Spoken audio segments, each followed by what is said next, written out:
Gente do nono ano, bom dia.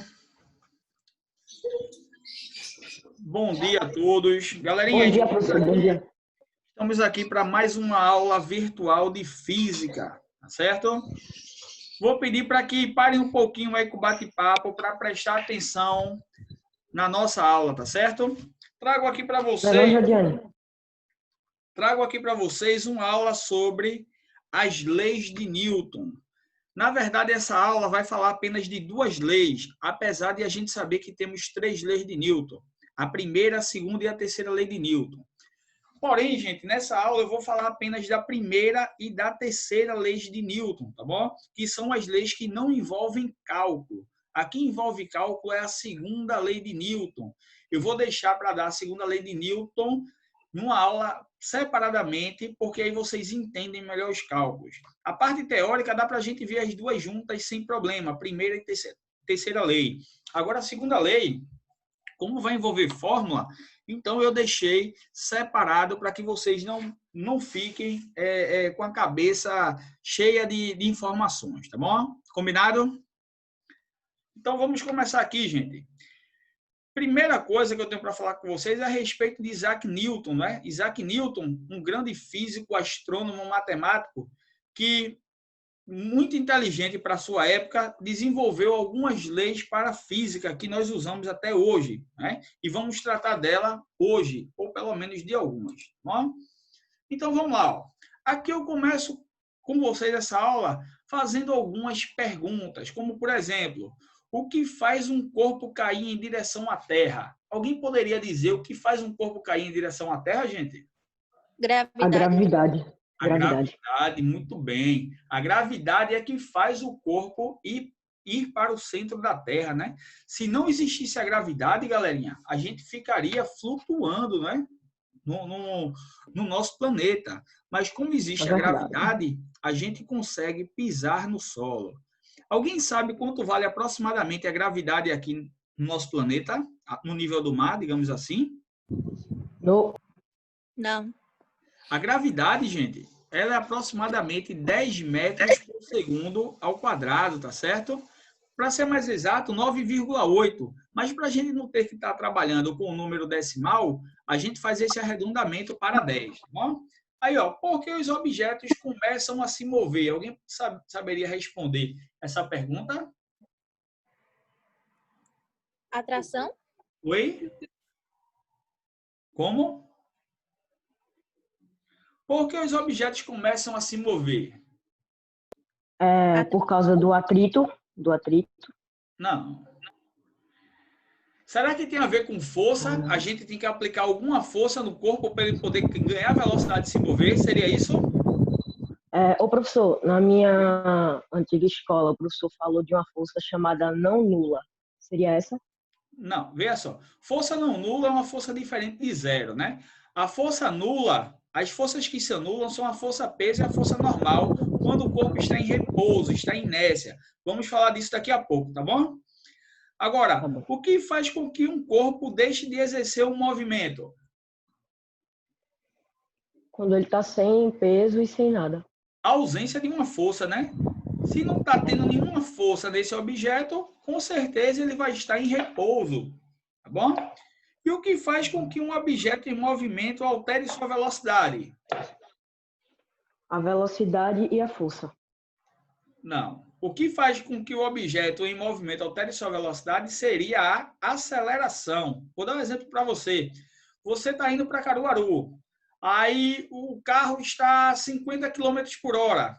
Mas aí a pista está livre. Então você vai pisar onde para o carro mudar sua velocidade e aumentar sua velocidade? Na marcha. No acelerador. Né? Você vai pisar no acelerador para o carro ganhar mais velocidade, tá bom? Então, isso são perguntas simples que geralmente a gente deixa passar despercebido, mas que ela está muito presente no nosso cotidiano, tá bom? Então, ó, há mais de 2.000 anos, questões como essas já eram discutidas por cientistas. Veja só, galerinha, há mais de 2.000 anos, os cientistas eles já pensavam nessas hipóteses, tá bom? E nos dias de hoje, muita gente nem pensa nessas situações. Então, realmente, esses cientistas, eles eram, né, de uma inteligência fora do comum, já para pensar nisso há mais de 2.000 anos atrás. Então, Aristóteles, filósofo grego, foi um dos primeiros a estudar seriamente a natureza do movimento e propor uma explicação para esse fenômeno, o universo aristotélico, né? O que é que Aristóteles dizia? Terra no centro do universo se chamava o quê? Geocentrismo, né? A gente antigamente, galerinha, pensava que a Terra era o centro do universo. A gente achava que os planetas e o Sol giravam em torno da Terra, né? Não se tinha um conhecimento de astronomia tão elevado como se tem hoje. E aí, com o passar dos anos, né, e com o avanço da tecnologia, pôde-se comprovar que não era assim. Não era um sistema geocêntrico, onde a Terra era o centro do universo. E sim, a Terra era mais um corpo celeste girando em torno de um corpo com maior massa, que no caso, o Sol, né? O nosso Sol, ele é composto de muita massa. A massa do Sol é superior à massa de todos os planetas, de todos os corpos que circulam ele, né? Que orbitam ele. Então, quem tem menor massa está preso a um corpo de maior massa. Por isso que a Terra não é o centro do universo, não é o centro do nosso sistema solar, e sim o Sol, tá bom? Todos os planetas orbitam em torno do Sol. E para a gente dar uma volta completa, demora aí 365 dias, que é o nosso ano. Aí eu tenho aqui, ó, mundo sublunar, formado a partir de 4 elementos, que é a terra, água, ar e fogo. Vocês já devem ter ouvido falar sobre isso. E o mundo supralunar, formado por um quinto elemento, quinta essência, chamado de éter, tá certo? Isso aqui está mais voltado para a parte de química, tá bom? Isso é só a título de conhecimento para vocês. Como Aristóteles classificou o movimento? Movimento natural, cada elemento possuiria um movimento natural. Para os corpos celestes, seria circular, em torno da Terra. Para os 4 elementos do mundo sublunar, o movimento natural seria retilíneo e vertical. Aqui eu tenho a simbologia dos elementos, ó. Água e terra tenderiam naturalmente para baixo, essas duas figuras aqui superior, em direção ao centro do mundo. Ar e fogo tenderiam naturalmente para cima, esses triângulos aqui apontando para cima. Isso é só um pouco da história, tá bom, gente? Para um corpo qualquer, constituído de uma mistura dos 4 elementos, o movimento natural seria o do elemento que predominasse na composição do corpo. Exemplo, abandono de uma pedra. Elemento predominante, a terra, movimento natural para baixo. Se a gente jogar uma pedra, claro que ela vai cair para baixo, né? Vai tender ao centro da terra. Movimento violento. Para Aristóteles, são os provocados por puxões ou empurrões, e só persistiria enquanto durasse o empurrão. Na medida em que se deixasse de empurrar, de puxar ou de empurrar, o corpo rapidamente perderia o movimento.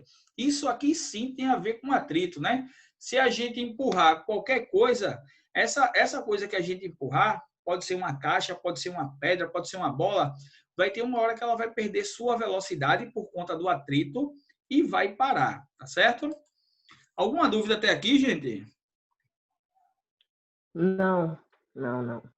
Oi? Não, nenhuma, né? Tá bem explicado, gente? Tá. Então vamos continuar, tá bom? Aqui, ó. Com o passar do tempo e com a evolução do pensamento científico, a natureza do movimento foi sendo aperfeiçoada graças ao trabalho de alguns cientistas, dos quais podemos destacar Nicolau Copérnico, Galileu Galilei e Johannes Kepler. Galerinha, isso aqui são um dos físicos mais famosos e que a gente estuda ele durante todo o nosso ensino médio, tá? Isaac Newton, que são as leis que a gente está falando. Temos também aqui Nicolau Copérnico, Galileu Galilei, né, que formulou a queda livre, e Johannes Kepler. No entanto, o primeiro a oferecer respostas satisfatórias aos nossos questionamentos iniciais foi o inglês Isaac Newton, que viveu entre os anos de 1642 e 1727, que para isso propôs uma série de leis do movimento. Para Newton, não há diferença entre corpos sublunares e supralunares. Também não há diferença entre movimentos naturais e violentos. Para ele, todos os corpos do universo devem obedecer às mesmas leis do universo. E isso está provado até hoje, viu, gente? De acordo com Newton, todas as leis do movimento valem em qualquer lugar, seja no Brasil, na Inglaterra, na China ou na Lua. Para saber que movimento apresentará um corpo qualquer do universo, basta conhecer as forças que atuam nesse corpo e aplicar as leis do movimento. Então, aqui eu tenho algumas imagens para você, ó, né, da Lua. A Lua vindo à Terra, né, quando o homem foi para a Lua. Aqui a muralha da China, né, os cânions, e aqui o Big Bang. No sentido mais simples, o que é uma força? No sentido mais simples, é um empurrão ou puxão. No sentido macroscópico, podem ser forças de contato ou de ação à distância. Exemplos de força de contato. Aqui eu tenho algumas mulheres num cabo de guerra, competidores de cabo de guerra, um chute numa bola, uma colisão de um veículo. Então, isso aqui, galerinha, são exemplos de forças de contato, tá certo? Para chutar uma bola, precisa ter o contato entre o pé e a bola. No cabo de guerra, precisa ter o contato entre sua mão e a corda que está sendo puxada. Numa colisão, precisa ter o contato entre um carro e uma árvore, um carro e outro carro, e causando uma deformação. Então, isso são exemplos de força de contato. Mas existem também as forças que atuam à distância. Aqui, por exemplo, a força gravitacional, né? De uma maçã caindo da sua árvore, por exemplo, a força elétrica, a força magnética. Vou dar um exemplo para vocês de força à distância. Por exemplo, a Terra está presa ao Sol pela gravidade do Sol, mas a Terra ela não fica por aí vagando no universo, ela sempre vai estar presa ao Sol, por causa da força gravitacional que o Sol exerce sobre a Terra. Mas essa força não precisa ser de contato, ela está sendo à distância. Outro exemplo é a Terra em relação à Lua. A Lua está presa à Terra porque a Terra tem mais massa do que a Lua. Então, a Lua não precisa tocar na Terra para ficar orbitando a Terra, certo? Então, isso é força, não é força de contato, isso é força gravitacional, ou seja, força à distância. E Newton elaborou 3 leis do movimento, conhecida como as 3 leis de Newton. Vamos falar sobre 2 dessas leis. A primeira lei, a da inércia, e a terceira lei, a lei da ação e reação. Gente, vocês já ouviram falar dessas leis de Newton? Já. Já ouviram? Deixa eu fazer uma pergunta para vocês. O que é que significa lei da inércia? Podem dizer aí, sem medo de errar. Se errar, não tem problema, não. E aí, vamos lá responder? Vocês já ouviram falar na palavra inércia e o seu significado? Não, né? Se não estão respondendo aqui é porque não ouviram falar Não. ou estão com vergonha de falar. Gente, vê só. É importante que vocês interajam nessa aula, tá bom? Isso que vocês estão vendo aqui é o nosso quadro virtual diante dessa pandemia, né? E aqui nós estamos numa sala de aula virtual onde vocês têm que interagir. Isso aqui é uma sala de aula, tá bom? Mesmo que virtual, mas vocês têm que interagir. Então, sempre respondam, mesmo que erre. Errar faz parte do processo de ensino-aprendizagem, tá bom? Galerinha, a primeira lei de Newton é a lei da inércia. A palavra inércia, galerinha, significa repouso, estar parado, tá bom? Então, a definição da primeira lei de Newton, ou lei da inércia, diz o seguinte, ó, se nenhuma força atua sobre um corpo, sua velocidade não pode mudar. Ou seja, o corpo não pode sofrer nenhum tipo de aceleração. Em outras palavras, se um corpo está em repouso, ele permanecerá em repouso. Se está em movimento retilíneo uniforme, continua com a mesma velocidade, mesmo módulo de orientação. A inércia, portanto, é uma propriedade que os corpos possuem de resistir à mudança de seu estado de movimento. Para mudar a velocidade de um corpo, é preciso aplicar uma força sobre ele. Vou dar um exemplo aqui, galerinha. Vocês devem estar agora no quarto de vocês ou na sala de vocês, mas reparem o seguinte, se tiver alguma cadeira perto de vocês ou algum objeto que esteja parado, dê uma olhada para ele. Ele vai continuar parado ali. Por exemplo, seu celular está em cima da mesa ou em cima do sofá. Você está vendo que seu celular ele está parado. Então, se seu celular está ali parado, ninguém empurra ele, ele está em inércia, ele está em repouso. Agora, se você empurrar ele, ele saiu da inércia, saiu do repouso. Se você empurrou ele, você acelerou ele, você deu velocidade a esse corpo. Mas se você não tocou nele, ele continua paradinho. Alguma dúvida nisso? Não. Nenhuma, né? Não. Beleza. Vamos lá. Ó. Existem muitas situações do cotidiano em que podemos visualizar essa propriedade da matéria. Jade quer falar alguma coisa? Levantou a mão aqui. Quer falar, Jade? Jade quer falar alguma coisa? Hein, gente? Não sei. Jade, me responde. Ela botou não. Tô com um problema no meu áudio. Ela botou que tá com problema no áudio. Pô, eu vi aqui no bate-papo. Problema no áudio, né? Beleza. Então, ó, gente, continuando. Existem muitas situações do cotidiano em que podemos visualizar essa propriedade da matéria. Por exemplo, porque quando estamos em um barco Viking, na barca, lembre do Mirabilândia aí, não tem a barca do Mirabilândia? Então, porque quando estamos em um barco Viking e ele anda bruscamente, sentimos nosso corpo sendo lançado para trás, né? Então, isso acontece porque o nosso corpo possui uma velocidade em relação ao solo. O barco anda, mas a tendência dos passageiros é, devido à inércia, ficar onde está. Vou dar um exemplo aqui. Você está dentro de um ônibus sentado, junto de uma pessoa que está sentada ao seu lado. O ônibus ele pode estar na mais alta velocidade que vocês imaginarem, mas aquela pessoa do seu lado, para você, ela está em repouso, né? Ela não está mudando, ela não está em nenhuma velocidade e não está mudando a sua distância em relação a você. Então, quem está em velocidade aí é o ônibus, né? E você está parado dentro do ônibus e a pessoa que está do seu lado também está parada, ou seja, vocês dois, um olhando para o outro, estão em repouso. Quem está em movimento é o ônibus, tá bom? Da mesma forma, se estivéssemos parados e a barca começasse o movimento, sentiríamos o nosso corpo sendo lançado para frente, pois a tendência seria manter o sentido da velocidade. Vou dar outro exemplo aqui. Você está no ônibus e, de repente, um motorista freia. A tendência é o ônibus parar, mas você continuar com a velocidade que o ônibus estava. Então, geralmente, a gente toma aquele impacto, aquele susto, né? A gente vai para frente, a gente diz, oxe, o motorista freou por quê? Porque o ônibus parou, mas você continuou a sua velocidade, tá bom? Aqui, ó. O princípio da inércia também explica por que as pessoas se ferem em acidentes automobilísticos. O uso do cinto de segurança tenta minimizar o efeito da inércia ao projetar alguém contra o para-brisas de um carro numa colisão, fixando as pessoas no veículo. Gente, vê só. Vamos supor que você está dirigindo um carro ou é passageiro de um carro. Se acontece alguma batida, a sua tendência é ir de encontro ao para-brisa e tentar sair do carro, né? Bateu, você continua com a mesma velocidade. Quem vai fazer você ficar preso no carro é o cinto de segurança, ele vai diminuir esse impacto.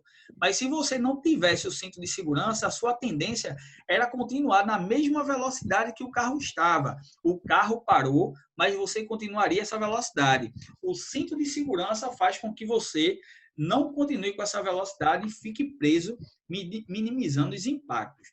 Isso aí é algo do nosso cotidiano e não é nada difícil de entender essa parte. Alguma dúvida nisso, gente? Não. Nenhuma, né? Então vamos lá. Atlas quer falar alguma coisa, Atlas? Levantou a mão também. Eu posso falar da segunda lei, que eu tenho um resumo aqui no meu caderno falando sobre. Da segunda lei de Newton? Aham. Essa aula da segunda lei de Newton, Atlas, ela vai ser vista separadamente, tá certo? Eu não vou falar dessa lei agora. O que a gente vai falar hoje é sobre a primeira e terceira lei de Newton. Eu não quero falar da segunda lei de Newton justamente para não confundir a cabeça de vocês. Porque a segunda lei de Newton ela vai falar justamente de uma força aplicada em um corpo e vai depender que esse corpo tenha uma massa para adquirir uma aceleração. Beleza? Tranquilo, Atlas? Quando for na aula de segunda lei de Newton, aí você vem com esse seu resumo e fala alguma coisa que talvez você queira compartilhar para nós, tá bom? Ok? Ok. Aí aqui, ó, por que o passageiro de um automóvel sente-se empurrado contra a porta quando o carro entra numa curva? Acho que vocês já sentiram isso, né? Quando o carro entra numa curva, a gente começa a se encostar na porta, não é? A gente acompanha esse movimento do carro. Já passaram por isso, todo mundo aqui? Já, né? Então vamos lá. Newton também definiu o que acontece com o corpo quando ele está sob ação de forças. Note aqui que eu tenho um homem, né, com uma corrente puxando uma picape, e essa picape tendo muita gente na sua carroceria, além do motorista, né? Então ele diz aqui, ó, Newton também definiu o que acontece com o corpo quando ele está sob ação de forças. Para isso, formulou a segunda lei de Newton, também conhecida como o princípio fundamental da dinâmica, a qual não aprofundaremos nesse tópico, né? Aqui, ó, o homem está dando velocidade a esse corpo, mas para ele dar velocidade a esse corpo, para ele exercer essa força para movimentar esse carro, ele depende da massa do carro, depende da massa dada em quilogramas, né, que vai ser multiplicada pela aceleração do veículo. Aí eu consigo identificar a força que ele está fazendo. Mas isso vão ser cenas do próximo capítulo, tá bom? Terceira lei de Newton, a lei da ação e reação. Já ouviram aquela singela frase que diz assim, bateu, levou? Já ouviram essa frase? Já. Quem concorda com isso? Alguém concorda com isso? Não. Não, né, gente? Porque violência gera violência, né? Violência. Mas vê só, galerinha. Essa frase bateu, levou, né? Eu costumava escutar ela da minha avó. Né? A minha avó falava assim, bateu, levou. Galerinha, vê só. Para toda ação existe uma reação. Concorda comigo? Vou dar um exemplo aqui. Se você agora, né? Claro que vocês não endoidaram, mas vamos supor que vocês agora dêem um murro na parede. Vocês acham que essa parede vai reagir também na sua mão? Sim ou com certeza? Com certeza. Com certeza. Claro que não vai sair uma mão da parede dando um soco também na sua mão. Mas se você der um soco na parede, não vai doer na sua mão? E quanto mais força você fizer nesse soco, mais a dor vai ser maior. Sabe por quê? Porque quando você bate na parede, a parede bate em você, não com o braço. Não vai aparecer um braço do nada na parede, não. Mas a mesma força que você aplicou na parede, ela revida na sua mão. Por isso que você sente dor. Vou dar outro exemplo. Você está com um skate. E aí você chega junto de uma parede e empurra essa parede. O que é que essa parede vai fazer? Reagir com você e você agora vai andar para trás com o skate, porque você empurrou a parede e a parede também lhe empurrou na mesma intensidade e com a mesma força. Mas claro, gente, que não vai sair um braço da parede, tá certo? A definição da lei de ação e reação diz o seguinte, ó, a toda ação há sempre oposta, ou seja, no sentido contrário, né, uma reação igual ou as ações mútuas de dois corpos, um sobre o outro, são sempre iguais e dirigidas para partes contrárias. Ou seja, quando você aplica um soco numa parede, ela vai reagir com a mesma intensidade de força, porém no sentido contrário, tá certo? Alguma dúvida, gente, nisso? Alguma dúvida? Não. Nenhuma, né? Então vamos lá, ó. Continuando aqui, ó. Se um corpo A exerce sobre um corpo B, então o corpo B também exerce sobre um corpo A uma força, de modo que essas duas forças têm o mesmo módulo, a mesma direção, porém os sentidos opostos. Pense em duas bolas. Você está com seu amigo um de frente para o outro. Você chuta uma bola, ele também chuta uma bola para essas bolas se encontrarem. Uma bola vai bater na outra, não é isso? Então, ali está tendo um par de forças que corresponde à ação e reação, tá certo? De acordo com Newton, as forças aparecem sempre aos pares. Galerinha, as forças nunca vai vir uma única força, essas forças sempre vêm aos pares, tá certo? Elas são de interações entre corpos. Newton chamou esse par de forças de ação e reação, ou seja, para toda ação existe uma reação, ok? Aqui, o fato de ação e reação terem o mesmo módulo não significa que elas terão o mesmo efeito. Isto é, não significa que necessariamente produzirão a mesma aceleração, pois a aceleração de cada corpo vai depender de sua massa. Galerinha, a gente não pode confundir em física massa com peso não, viu? Quando a gente, por exemplo, vai numa farmácia, a gente vê uma balança, geralmente a gente diz assim, ó, espera aí que eu vou aqui me pesar. Eu acho que todo mundo já disse isso e já passou por essa situação. Na verdade, galerinha, a gente não está indo se pesar. A gente está indo ver quanto a gente tem de massa. A unidade de medida de massa é o quilograma. A unidade de medida de peso é o Newton, representado pela letra N. Então, a gente tem que tirar de uma vez por todas esse negócio de subir numa balança e dizer que vai se pesar. Não tem nada a ver isso, não. Peso é dado em Newton. Massa é dada em quilograma. Massa é uma grandeza escalar, enquanto força, ou força-peso, ou força normal, é dada em Newton e é uma grandeza vetorial, tá certo? Então, aqui eu tenho duas bolinhas, ó, A e B. A gente está vendo que a bolinha azul é maior, então a gente pode dizer que ela tem mais massa, enquanto a B tem menos massa, tá bom? Então, aqui nós temos um par de ação e reação envolvendo corpos de massas diferentes. Isso pode acontecer, tá certo? Exemplo de situações envolvendo a terceira lei de Newton. A terceira lei de Newton é a lei da ação e reação. Então, aqui eu tenho um cabo de guerra, ó, onde tem essa turma da esquerda que está puxando a corda e a turma da direita também puxando a corda. Temos aqui um par de forças em sentidos opostos, em sentidos contrários. Então, aqui significa um par de ação e reação, tá bom? Alguma dúvida nisso, gente? Alguma dúvida? Não. Nenhuma, né? Não. Vamos lá. Exemplos de situações envolvendo a terceira lei de Newton. Qual a relação do atrito do solo com o movimento do carrinho? Gente, vê só.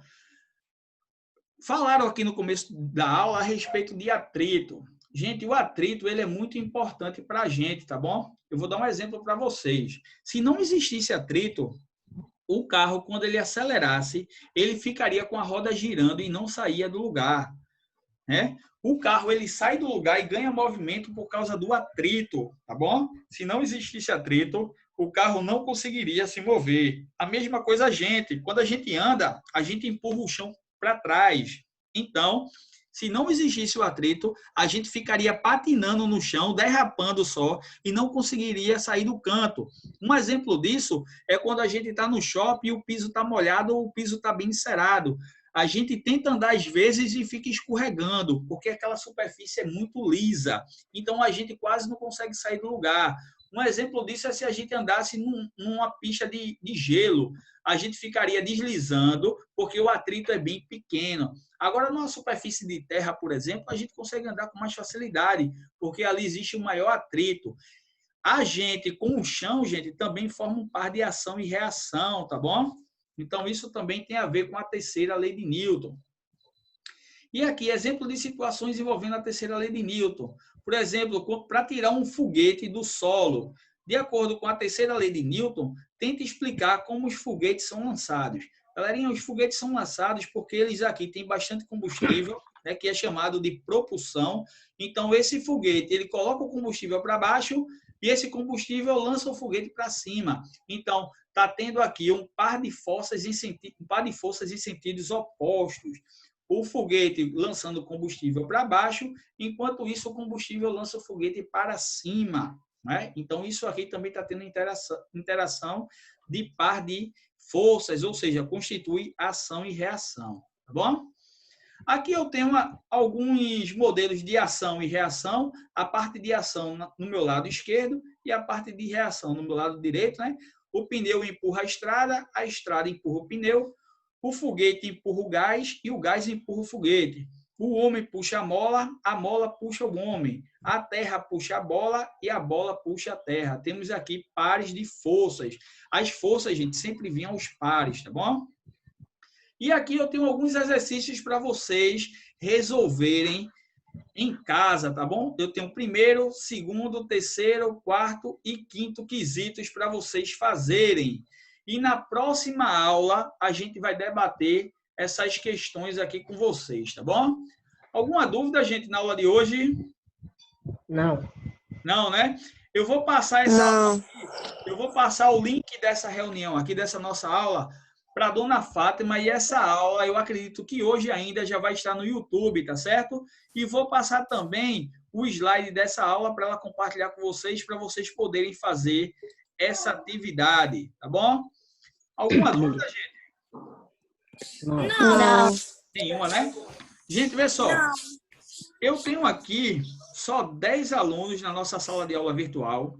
Eu vou pedir para que vocês incentivem os colegas de vocês a participarem dessas aulas. Essas nossas aulas ao vivo sempre vão ocorrer na sexta-feira. Então, essas aulas estão sendo computadas como aula dada. E se você não assistir, você vai ficar para trás, tá bom? Então, a gente está pontuando por participação. A gente está pontuando também pelo simulado que fizeram, pelas atividades que estão sendo entregues na escola. Então, quem não estiver assistindo aula, não estiver fazendo atividade, não estiver entregando atividade, esses alunos vão ficar para trás. Galerinha, isso é a nossa nova realidade até essa pandemia terminar. Então, é o que a gente tem para hoje. Essas aulas ao vivo, as atividades que a gente faz. Então, façam, não deixem de fazer, porque além de vocês estar aprendendo, vocês estão ganhando nota, tá certo? Então, incentivem os colegas de vocês que não estão fazendo. Diga sobre as nossas aulas que estão acontecendo na sexta-feira, para que na próxima sexta-feira a gente já tenha uma quantidade maior de alunos. Ok, gente? Tá bom? Ok. Então, por essa semana a gente fica por aqui, tá bom? Desejo um bom final de semana para vocês. Fiquem com Deus e até sexta-feira, tá bom? Tchau. Amém. Ok. Tchau, gente. Um abraço. Tchau.